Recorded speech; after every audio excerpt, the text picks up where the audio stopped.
अलग पोर्शन रखे हुए हैं, डायमंड मीटिंग, गोल्ड मीटिंग, ऐसे ऐसे करके अलग अलग पोर्शन रखे हुए हैं। तो मैंने बोला ठीक है, अगर मैं पास से जाके मिलूंगी तो शायद मेरे पति का कोई हल कर दे। मेरे पति चिट्टे का काम करते थे, वो नशा करते थे, तो घर पे बहुत ज़्यादा तनाव रहता था, बहुत ज़्यादा। हम लोग बहुत परेशान रहते थे, वो हमें खर्चा भी नहीं देते थे।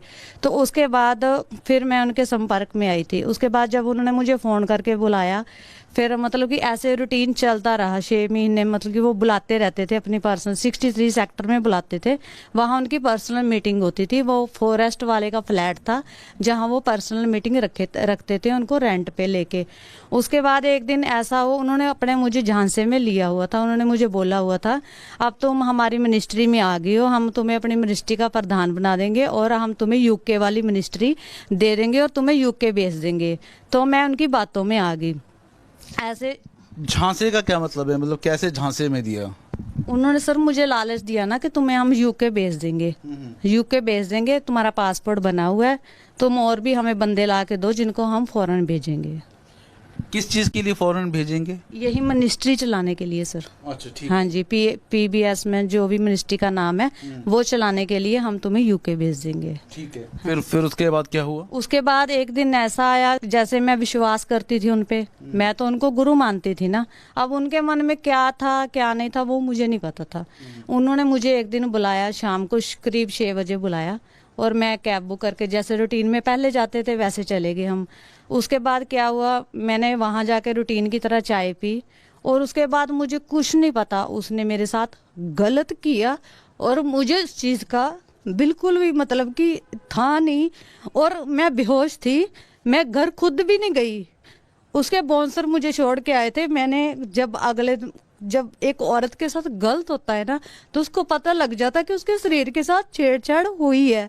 तो उसके बाद जो मेरे शरीर का हाल था, उसके बाद जो मेरे शरीर में दर्द था, वो मुझे महसूस हुआ कि मेरे साथ गलत हुआ है कुछ। फिर मैंने सोचा नहीं, मुझे ऐसे ही लग रहा होगा। मेरे दिमाग में मतलब कि बहुत सारे क्वेश्चन आ रहे थे उस टाइम। धीरे धीरे ऐसे वैसे वो मुझे बुलाते गए, तब उन्होंने मेरे साथ गलत नहीं किया। उसके बाद एक दिन ऐसा आया, उन्होंने फिर दोबारा मुझे बुलाया। मैं कहा नहीं प्रॉफिट जी, मैंने नहीं आना है। कहते तुझे आना पड़ेगा। मैं कहा मैंने नहीं आना। कहते तुझे आना पड़ेगा। उन्होंने मुझे थ्रेट किया। उसके बाद जब मैं गई, मैं कहते मेरे पास ना तुम्हारी एक चीज़ है, मैं तुम्हें दिखाना चाहता हूँ। मैं डर गई। मैं कहा पता नहीं क्या है, शायद मेरे बच्चों का कुछ है, शायद मेरे फैमिली का कुछ मैटर है। मैं सर वहाँ गई और उसने मुझे मेरी वीडियो दिखाई। उसके बाद मैं इतना रोई, और उसने मुझे लगातार फिर मतलब कि हफ्ते में 2-2 बार यूज़ किया उस इंसान ने। और एक दिन ऐसा मतलब कि हद होगी, वो अंबाला रोड पे मुझे ले गए अपनी गाड़ी में, 92 नंबर गाड़ी थी फोर्ड की। अंबाला रोड पे ले गए और वहाँ जाके उन्होंने मुझे इतना कुटा कि तू हमारे कहने पे क्यों नहीं आती है। सर मैं तंग आ चुकी थी उसके अत्याचार से, बहुत ज़्यादा तंग आ चुकी थी। यानी आप कह रहे हैं कि उन्होंने आपको चाय में कुछ नशीली दवाई मिलाई और उसके बाद आपके साथ गलत काम किया? बिल्कुल सर। उसको फिल्म भी किया? उसको उन्होंने मेरी वीडियो बना रही कि तेरे पेरेंट्स तो फॉरेन है और मेरे भी कुछ मतलब कि जानकार हैं जो तेरे पेरेंट्स के जानकार हैं।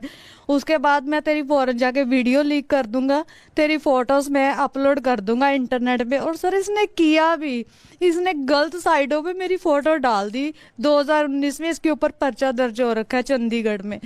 इसने मेरी फोटो डाल दी, गलत साइडों पे मेरी फोटो डाल दी। हाँ जी, उस दिन जैसे कि थर्सडे की मीटिंग थी, थर्सडे मीटिंग जैसे ही ख़त्म हुई तो हमें रोका गया था कि हमने बात करनी है।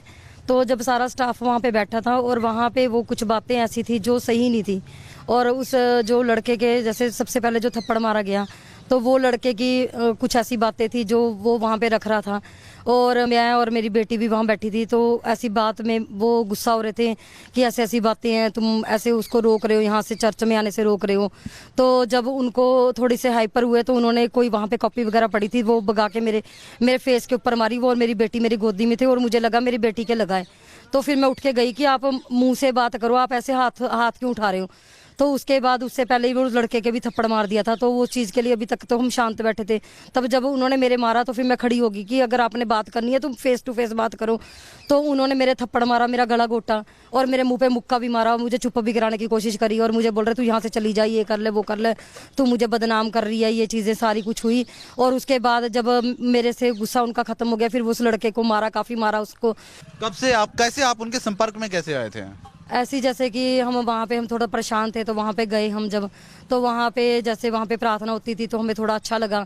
वहाँ पे जैसे लोगों के लिए प्रार्थना होती थी, हमें लगता था कि नहीं ये अच्छा है, वहाँ पे हमारा मन लगने लग गया। तो थोड़ा सा इस चीज़ों के कारण हमने थोड़ा वो चीज़ें के भी हमें अच्छा लग रहा, शांति मिल रही थी कि हमें नहीं कुछ करना है, हमें अंदर से खुशी होती थी कि नहीं यहाँ पे सच में परमेश्वर है। अच्छा। तो हाँ जी, हाँ जी। तो हम वहाँ पे सेवा करने लगे। अच्छा। और उसके बाद सेवा कर रहे थे, काफी सालों से सेवा कर रहे थे। तो अब धीरे धीरे जब सारी चीजें सच हो रही थी, कुछ चीजें ऐसी थी जो नहीं होनी चाहिए थी, जो हमें पता लग रही थी। नहीं, क्या चीजें पता लग रही थी आपको? मतलब क्या कुछ होता था वहाँ पे? वहाँ पे ऐसी कुछ भी बहुत कुछ लड़कियों की वाली बातें थी।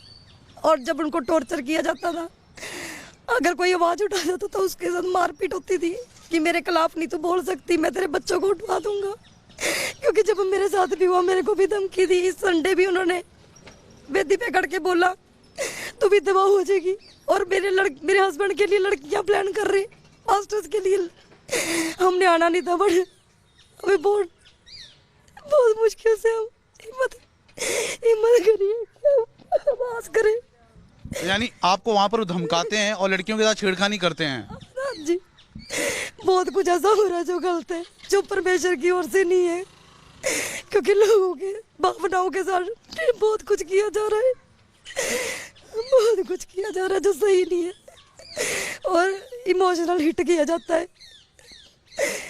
अगर कोई अपने घर से निकला, मैं छोटी सी बच्ची लेके आई हूँ, मुझे सच में नहीं पता कि इस इंटरव्यू के बाद मेरे साथ क्या होगा। इनके खुद के जो इन्होंने इतनी आईडीज बना रखी है उस पर गलत कमेंट आएंगे जो पब्लिक होंगे।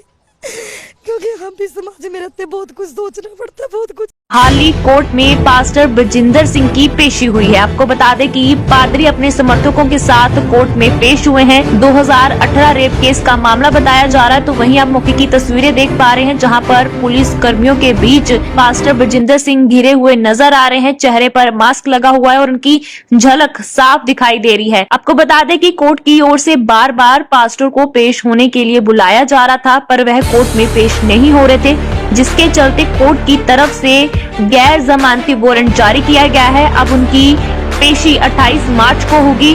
2018 रेप केस के अलावा कपूरथला में भी महिला के साथ छेड़छाड़ का मामला बताया जा रहा है और उसके साथ अब एक और वीडियो जो है उनकी वायरल हुई है। बीते दिन की बात की जाए तो वारंट NDW एक कानूनी दस्तावेज है। ये किसी आरोपी व्यक्ति को गिरफ्तार करने और अदालत में पेश करने का अधिकार देता है। गैर जमानती वारंट जमानती वारंट से अलग होता है। गैर जमानती वारंट में आरोपी को गिरफ्तारी के बाद तुरंत जमानत मिलने की अनुमति नहीं होती। गैर जमानती वारंट जारी होने की वजह है: 1. जब किसी व्यक्ति पर गंभीर अपराध का आरोप हो। 2. जब न्यायालय का मानना हो कि जमानत पर रिहा होने पर व्यक्ति भागने या कानूनी कार्यवाही में सहयोग न करने का जोखिम हो। और 3. जब आरोपी कानूनी प्रक्रिया से बचना चाहे या सबूतों से छेड़छाड़ या नष्ट करने की आशंका हो।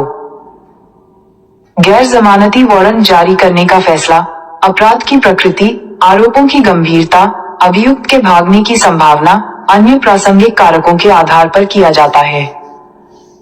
गैर जमानती वारंट को रद्द या कॉल करने पर निष्पादित किया जाता है। राइट, तो आज हम बात करेंगे कि अगर कोई पर्सन किसी केस में विटनेस है यानी कि गवाह है और वो गवाही देने कोर्ट में नहीं जाता, यानी कि वो अपनी मनमानी चलाता है, तो ऐसे में क्या होता है? क्या उसको सज़ा होती है? क्या उसको फाइन भरना पड़ता है? उसके साथ क्या होता है?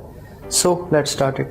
तो सबसे पहले मैं आपको बता दूं कि अगर कोई पर्सन विटनेस है और वो गवाही के लिए नहीं जाता है कोर्ट के बुलाने पर भी, तो it's a case of contempt of court, यानी कि कोर्ट की अवमानना करना। फिर वो क्रिमिनल हो या सिविल हो, वो डिपेंड करता है कैसा केस है। अगर सिविल केस है तो वो सिविल कंटेम्प्ट ऑफ कोर्ट हो जाएगा, अगर क्रिमिनल है तो क्रिमिनल कंटेम्प्ट ऑफ कोर्ट हो जाएगा। अब हम जान लेंगे कि जाना ज़रूरी क्यों होता है कोर्ट में। तो आपको बता दें, जो कोर्ट होता है वो क्या करता है, वो जस्टिस के लिए बहुत सतर्क रहता है, यानी कि बहुत स्ट्रिक्ट रहता है। तो वो नहीं चाहता कि किसी की गवाही के बगैर, यानी कि कोई गवाही इम्पोर्टेंट थी और वो गवाही देने ना आए, जिससे कि जस्टिस इफ़ेक्ट हो जाए। यानी कि अगर कोई पर्सन गवाह है और वो नहीं आता गवाही देने, तो इसका क्या मीनिंग है? इसका मीनिंग है कि जो केस है, जो जीतने वाला होगा या हारने वाला होगा, उस चीज़ पे काफ़ी फ़र्क पड़ेगा। Got it? तो अब जो प्रोसीजर है वो क्या है? तो प्रोसीजर ये होता है कि अगर आप किसी केस में विटनेस हो, अब आप नहीं जाते, तो पहले तो आपको आता है एक नोटिस, गॉट इट, कि भाई आप अपनी हाज़िरी दो। उसके बाद क्या होता है, अगर आप नहीं आते हो, हाज़िरी पे भी नहीं आते हो, नोटिस पे भी नहीं आते हो, तो आपके खिलाफ सम्मन आते हैं। अब सम्मन पे भी आप ना आए तो फिर आपको पुलिस अरेस्ट कर सकती है, यानी कि कोर्ट आपको अरेस्ट करने के ऑर्डर दे सकता है। यस, ये तो हो गई जनरल बातें, गॉट इट। अब जो रियलिटी में होता क्या है, लोग सोचते हैं कि भाई हम क्यों जाएं कोर्ट, अपना किराया लगा के, अपना आने जाने का खर्चा होगा वगैरह वगैरह वगैरह, बट टाइम वेस्ट होगा। अगर आपके कोई पास सफिशिएंट रीज़न है तो आप सफिशिएंट रीज़न दे सकते हो। अगर आपके पास कोई सफिशिएंट रीज़न नहीं है तो आपको जाना ही पड़ेगा। मोस्टली केसों में आपको जाना ही पड़ता है, गॉट इट। अब कुछ लोग सोचते हैं कि यार आना जाना खर्चा होगा, खर्चा कौन देगा, हम क्यों जाएं भाई किसी के केस में। तो इस चीज़ का भी आपके पास उपाय है। इसका उपाय है कि आप कोर्ट में एप्लीकेशन लगा सकते हो और कोर्ट से दरख्वास्त कर सकते हो कि भाई जो हमारा आना जाना है वो काफ़ी दूर है, तो क्या पता कोर्ट आपके लिए रिलीफ कर दे। वो जनरली डिपेंड करता है उसकी डिस्क्रिशनरी पावर्स पे। वो ज़रूरी नहीं है हर बार आपको आने जाने का खर्चा ही दे दे, लेकिन आप इसके लिए अप्लाई कर सकते हो। सो आई होप। मेरे प्रिय भाई और बहनों, खुद को प्रॉफिट कहने वाले एक आदमी इतनी नीची गिरी हुई हरकत कर सकता है, आप सोच भी नहीं सकते। ये जो आदमी है बजेंद्र सिंह, अगर आप ये आदमी का इतिहास को अगर आप देखेंगे, जब ये छोटा था 8 साल से लेकर 8वीं क्लास जब वो पढ़ रहा था तभी उन्होंने एक मर्डर किया था। फिर उन्होंने जब 10वीं क्लास पढ़ा तभी उसी टाइम में उन्होंने एक मर्डर कर दिया। उसके बाद उन्होंने प्रॉफिट बन गया और प्रॉफिट बनने के बाद उन्होंने प्रभु यीशु मसीह के नाम पर ऐसे दिखाया कि देखो मैं भविष्यवाणी कर रहा हूँ, मैं चंगाई कर रहा हूँ प्रभु यीशु मसीह के नाम में। तो बड़ी दुख की बात ये है, ये जो बजेंद्र है ये किसी को भी नहीं छोड़ता, चाहे वो आदमी हो चाहे वो औरत हो। इसके नाम पर बहुत सारे केस हैं, जैसे कि मारपीट का मामला, मर्डर का मामला, बलात्कार का मामला, इससे बहुत सारी चीज़ सामने आया है। तो कुछ दिन पहले आपको ज़रूर पता होगा, एक बहन अंशु ने उन्होंने पॉडकास्ट में बताया था, पूरी गुमर ही खोल दी थी प्रॉफिट बजेंद्र सिंह के बारे में कि उन्होंने उसके साथ क्या क्या किया था। बहुत सारे लोग उस बहन को गलत बताया कि बहन अंशु वो गलत बोल रही है, वो झूठी है, उनको झूठी साबित किया। लेकिन उसके बाद सच्चाई धीरे धीरे सामने आया, क्योंकि सच्चाई कभी भी छुपती नहीं है और कभी भी सामने आता है। इसलिए सच्चाई सामने आया और परमेश्वर न्याय करेगा। ये बजेंद्र है, ये बजेंद्र ही खुद कहता है परमेश्वर न्याय करेगा। सचमुच और टाइम आ चुका है, ये जो बजेंद्र है इनका पाप का गड़ा भर चुका है।